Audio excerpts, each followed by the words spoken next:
आज है 21 फरवरी 2023। आइए सुनते हैं परमपिता शिव परमात्मा के अनमोल मधुर महावाक्य। मीठे बच्चे, किसी भी चीज में आसक्ति नहीं रखनी है। देह सहित सबसे पूरा बेघर बनना है। शिवपुरी और विष्णुपुरी को याद करते रहना है। मीठे बच्चे, किसी भी चीज में आसक्ति नहीं रखनी है। देह सहित सबसे पूरा बेघर बनना है। शिवपुरी और विष्णुपुरी को याद करते रहना है। प्रश्न: गरीब निवाज बाप गरीब बच्चों को भी किस बात में आप समान बना देते हैं? गरीब निवाज बाप गरीब बच्चों को भी किस बात में आप समान बना देते हैं? उत्तर: बाबा कहते, जैसे मैं फिराक दिल हूँ, कखपन ले तुम्हें बादशाही देता हूँ, ऐसे तुम बच्चे भल गरीब हो लेकिन फिराक दिल बनो, यानी उदार दिल बनो। थोड़े पैसे से भी यह गॉडली यूनिवर्सिटी खोल दो, इसमें खर्चा कोई नहीं। 3-4 ने भी इस यूनिवर्सिटी से अच्छा फल पा लिया तो खोलने वाले का अहो सौभाग्य। सिर्फ सपूत बनकर रहना, कभी काम क्रोध के वश सद्गुरु की निंदा नहीं कराना। ओम शांति। बाप दादा और मम्मा। मम्माएं 2 होती हैं, दादी और माता। यह तुम्हारी बड़ी माँ है, परंतु बच्चों को संभालने के लिए जगत अम्बा निमित्त बनी हुई हैं। शिव बाबा हैं बहुरूपी। वह बहुत खेल पाल भी करते हैं। सुहेज होते हैं ना, जब सगाई होती है तो भी सुहेज करते हैं, और जब शादी का समय होता है तो दोनों फटे हुए कपड़े पहनते हैं, तेल लगाते हैं। ये रस्म भी यहाँ की है। तुम बच्चों को भी बाप समझाते हैं कि पूरा बेघर बनना है। कुछ भी नहीं होगा तो सब कुछ मिल जाएगा। देह सहित कुछ भी ना रहे। शिवपुरी विष्णुपुरी तरफ ही बुद्धि योग लगाना है, और कोई भी चीज में आसक्ति ना हो। पवित्र भी जरूर बनना है। देखो मीरा का कितना गायन है। लोक लाज खोई, सिर्फ इस पवित्रता के कारण कितना नाम निकला है। उनको तो ज्ञान अमृत भी नहीं मिला, सिर्फ श्री कृष्ण से प्रीत थी। कृष्णपुरी में जाने के लिए विष को छोड़ा। जैसे स्त्री पति के पिछाड़ी सती बनती है ना, अब ऐसे तो नहीं मीरा याद करते करते कोई कृष्णपुरी में गई। उस समय कृष्णपुरी तो है नहीं। मीरा को 500-700 वर्ष हुए होंगे। भक्तिन बहुत अच्छी थी, इसलिए कोई अच्छे भक्त के घर में जन्म लिया होगा। उनका नामाचार कितना चला आता है। वह तो मीरा भक्तिन थी। तुम सभी ज्ञान मीराएं बनती हो।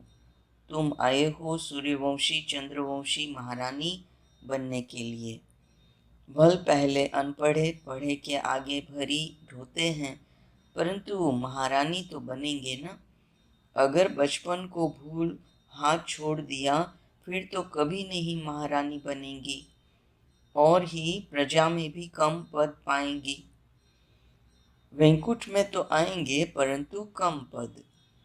बाबा ने समझाया है, भक्ति करने वालों से पूछना चाहिए कि तुम क्या चाहते हो, कृष्ण की भक्ति क्यों करते हो। जरूर दिल होगी कि इनकी राजधानी में जाएं, परंतु वहां जाएंगे कैसे। बहुत मनुष्य कहते हैं हमको शांति चाहिए, परंतु अशांति तो सारी दुनिया में है ना। तुम एक को शांति मिलने से क्या होगा। हम तुमको 21 जन्मों के लिए सदैव सुखी बना सकते हैं। देवताएं इस भारत में ही सदा सुखी थे।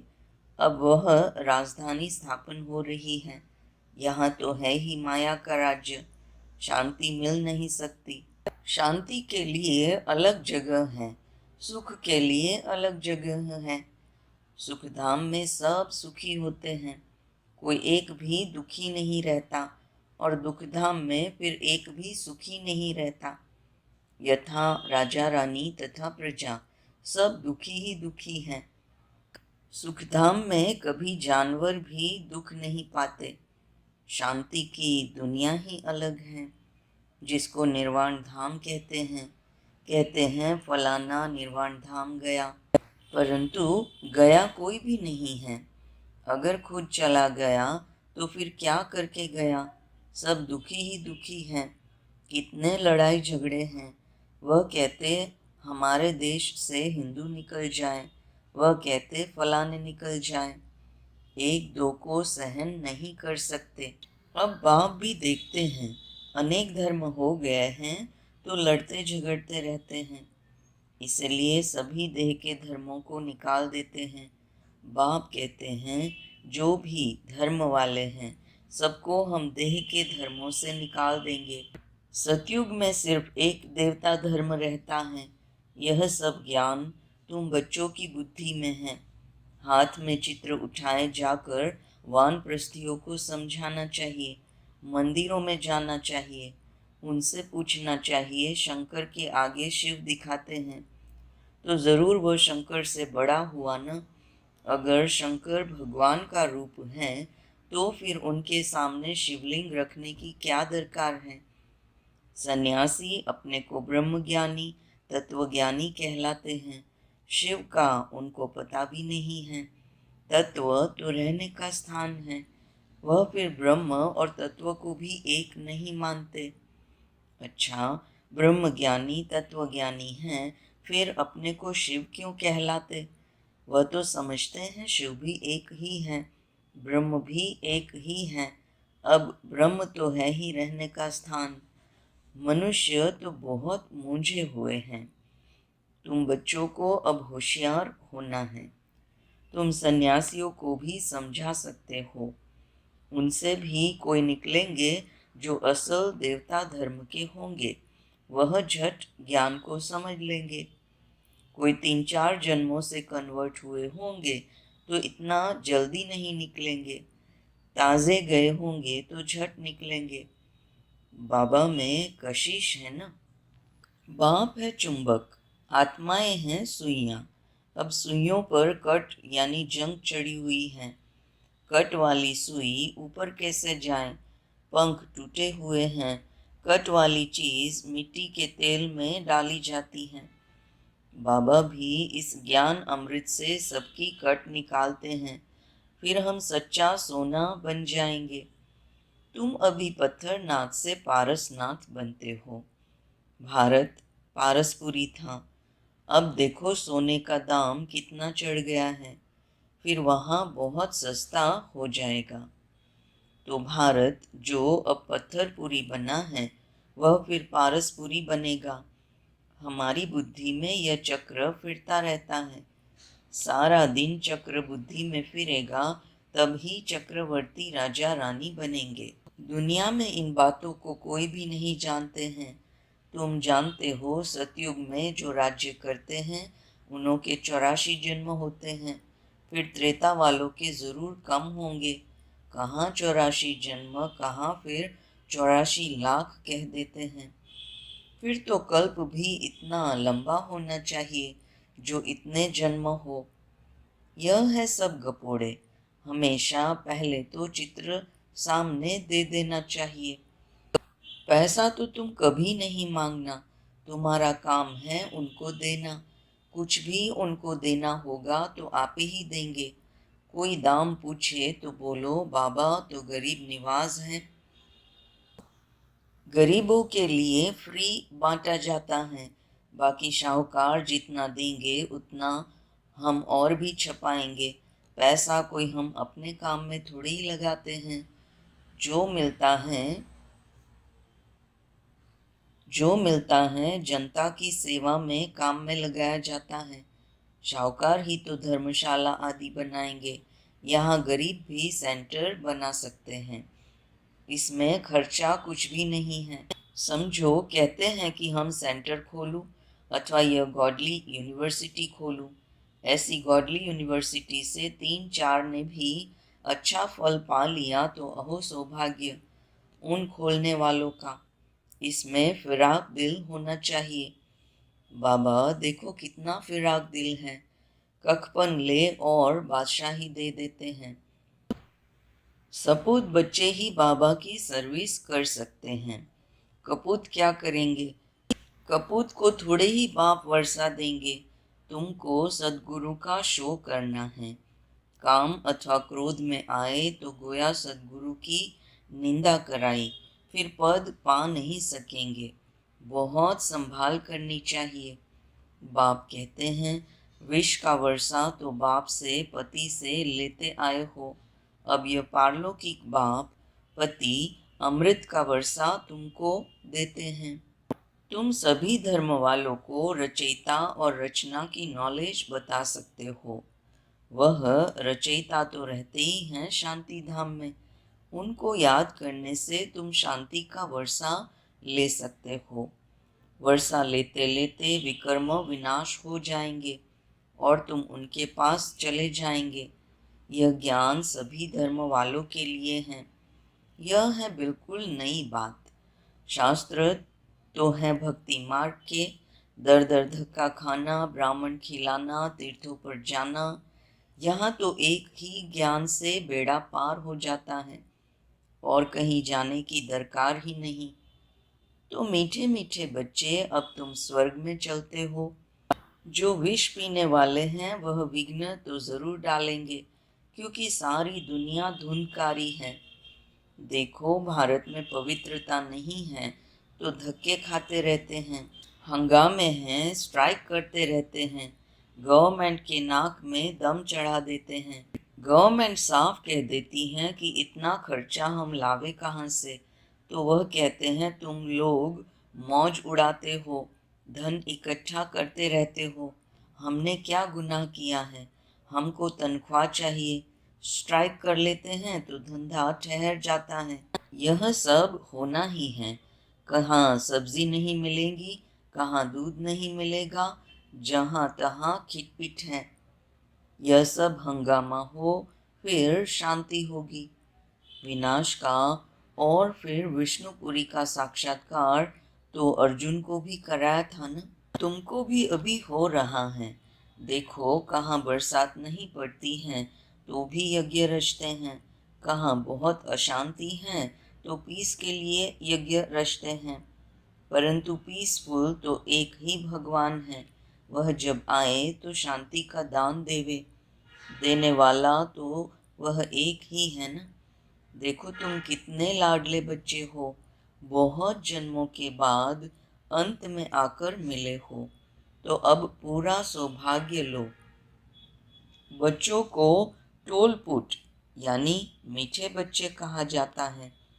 मिठाई खिलाई जाती है, वह होती है जिस्मानी मिठाई, यह है रूहानी मिठाई जो रूहानी बाप देते हैं। देही अभिमानी होकर रहना है, बड़ी भारी मंजिल है, इसमें मेहनत है। बाबा कहते हैं 8 घंटा तो देही अभिमानी बनो, फिर भल शरीर निर्वाह अर्थ काम भी करो। रात को जागो तो बहुत अच्छी लगन रहेगी। कमाई है ना। हे नींद को जीतने वाले बच्चे, मुझ बाप को श्वासोश्वास याद करो, विचार सागर मंथन करो। रात दिन जितना योग में रहेंगे उतना विकर्म विनाश होंगे, और जितना ज्ञान सिमरन करेंगे उतनी कमाई होगी। बाकी तो सर्विस बहुत है। बाबा से पूछेंगे तो बाबा कहेंगे बैठे रहो, आराम करो। इसमें पूछने की दरकार नहीं है। बाबा ने लोक लाज का कुछ ख्याल किया क्या? अरे बादशाही मिलती है तो इनको मारो ठोकर। बाकी हाँ, हर एक का अपना अपना पार्ट है, हर एक का कर्म बंधन अलग अलग है। पैसे हैं तो अलौकिक सर्विस में पैसे को सफल करो। यह तो तुम बच्चे समझते हो। इस ज्ञान मार्ग में जरूर विघ्न पड़ते हैं, क्योंकि पवित्रता का सवाल है। जो भी धर्म स्थापन करने आते हैं उन्हों को पवित्र जरूर बनाना पड़े। इस समय तो मनुष्य बहुत गंदे हैं, विघ्न भी बहुत डालेंगे, झूठ कलंक भी लगाएंगे। इन बातों से डरना नहीं है, कुछ भी हो घबराना नहीं चाहिए। 5,000 वर्ष पहले भी यह कलंक लगे थे, अब भी लगेंगे। झूठी झूठी बनावटी बातें भी करेंगे, किसी को रिस्पॉन्ड ठीक ना मिलने से भी हंगामा करते हैं। आहिस्ता आहिस्ता सन्यासी उदासी आदि सब धर्म वाले आएंगे। सबको बाप की नॉलेज जरूर लेनी है। यह चित्र भी सारी दुनिया में जाने हैं। कभी क्रोध में आकर वाद विवाद नहीं करना है। भल जाए कोई निंदा करे, गुस्से में कभी नहीं आना चाहिए। बच्चों को रिफ्रेश हो फिर सर्विस करनी है। दिन प्रतिदिन कायदे कानून भी सुधरते जाएंगे। दुनिया के कायदे कानून तो बिगड़ते जाएंगे, क्योंकि वह तो तमो प्रधान बनती जाती हैं। हम तो सतो प्रधान बन रहे हैं। अच्छा, तुम बच्चे हो राज ऋषि, तुम कहेंगे हम अभी तपस्या कर रहे हैं वानप्रस्थ में जाने के लिए। ऐसा जवाब देने का कोई मनुष्य को अकल नहीं है, वह तो वानप्रस्थ को समझते ही नहीं। तुम कहेंगे हम राजयोगी हैं, जीवन मुक्ति के लिए तपस्या कर रहे हैं। सिखलाने वाला है पारलौकिक परमपिता परमात्मा, ज्ञान का सागर। ऐसे ऐसे माताएं बैठ समझाएं तो सब वंडर खाएंगे। बोलो, हमको पारलौकिक परमपिता परमात्मा पढ़ा रहे हैं, भविष्य ऊंच पद प्राप्त कराने के लिए। मीठे मीठे सिकी लधे बच्चों प्रति माता पिता बाप दादा का याद प्यार और गुड मॉर्निंग। रूहानी बाप की रूहानी बच्चों को नमस्ते। हम रूहानी बच्चों की रूहानी माता पिता बाप दादा को याद प्यार, गुड मॉर्निंग और नमस्ते। धारणा के लिए मुख्य सार। पहली पॉइंट, भल कोई निंदा करे, हमें गुस्से में नहीं आना है, किसी से भी वाद विवाद नहीं करना है, रिफ्रेश हो फिर सर्विस करनी है। दूसरी पॉइंट, नींद को जीतने वाला बनना है, रात को जाग कर भी बाप को याद करना है और ज्ञान का सिमरन करना है। देही अभिमानी रहने की प्रैक्टिस करनी है। वरदान, इंतजार को छोड़ इंतजाम करने वाले वियोगी के बजाय सहयोगी सो सहज योगी भव। इंतजार को छोड़ इंतजाम करने वाले वियोगी के बजाय सहयोगी सो सहज योगी भव। कई बच्चे इंतजार करते हैं कि यह छोड़े तो छूटूं, यह टकराव छोड़े तो छूटूं, लेकिन ऐसा नहीं होता। यह तो माया के विघ्न व पढ़ाई में पेपर समय प्रति समय भिन्न भिन्न रूपों से आने ही हैं। तो यह इंतजार नहीं करो कि फलाना व्यक्ति पास करे, फलानी परिस्थिति पास करे। नहीं, मुझे पास करना है, ऐसा इंतजाम करो। सदा श्रीमत की अंगुली के आधार पर चलते सहयोगी सो सहज योगी बनो। कभी सहयोगी कभी वियोगी नहीं। स्लोगन, अपने उमंग उत्साह द्वारा अनेक आत्माओं का उत्साह बढ़ाना यही सच्ची सेवा है। अपने उमंग उत्साह द्वारा अनेक आत्माओं का उत्साह बढ़ाना यही सच्ची सेवा है। ओम शांति।